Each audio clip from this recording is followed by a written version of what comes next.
ধর্ম নিয়েছিলাম আমি ক্যামেরার সামনে অনেক মিথ্যে বলেছি কিছু কিছু জিনিসের কারণে, যেমন প্রথমের দিকের মিথ্যেটা ছিল যে নিজের কেরিয়ার এবং যেহেতু ওই সময় সে স্বামী ছিল তাকে সাপোর্ট করাটা আমার দায়িত্বের মধ্যে ছিল। আবার আমার ছেলেকে নিয়ে যখন বের হয়েছি তখনই তো সবাই জানলেন যে আমি বিবাহিত, দ্যাট মিনস আমি একজন মুসলিম ধর্মাবলম্বী ছেলেকে বিয়ে করার কারণে আমি মুসলমান, কিন্তু আমি বিয়ের পর থেকেই আমি হিন্দু।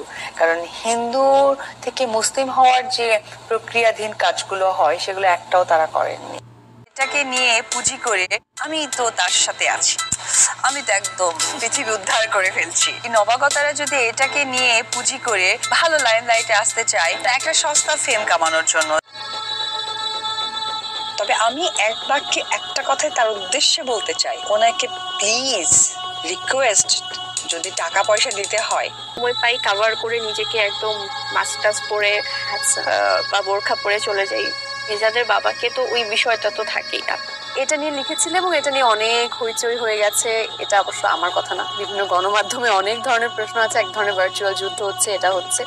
তোমার কাছ থেকেই জানতে চাই ব্যাপারটা আসলে ঠিক কি ছিল বা কি বিষয়। বাদ উপস্থাপনায় যখন আমি ছিলাম, আমার কাছে মনে হতো যখন লাইভ নিউজ পড়ছি, যখন প্রাইম টাইম নিউজ পড়ছি, যখন টকব্যাকে বলছে কাউন্টডাউন হচ্ছে, আমার কাছে মনে হচ্ছে যে আমাকে কোটি কোটি মানুষ দেখছে এবং আমার দায়িত্বের জায়গা থেকে আমি একটা ভুল শব্দ যদি বলি, একটা ভুল উপস্থাপন যদি করি, এটা দিন শেষে আমাকে জবাবদিহি করতে হবে।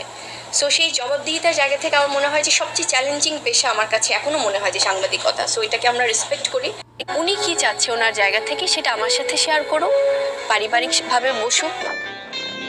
যেহেতু ইন্ডাস্ট্রিতে পথ চলাটা বাংলাদেশের অনেক জনপ্রিয় নায়ক শাকিব খানের হাত ধরেই, সো আমাকে কেউ যদি শাকিব খানের নায়িকা বলে আমার মানে কোনো সমস্যা নেই, কারণ আমরা একসাথে 12টি সিনেমা করেছি।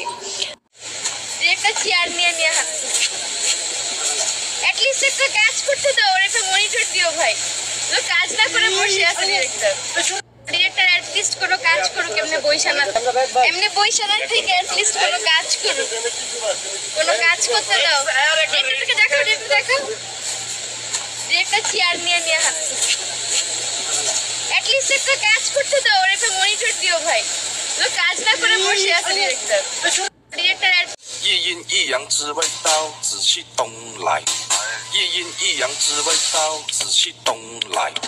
我们这老仔脖子上喜欢挂鱼牌。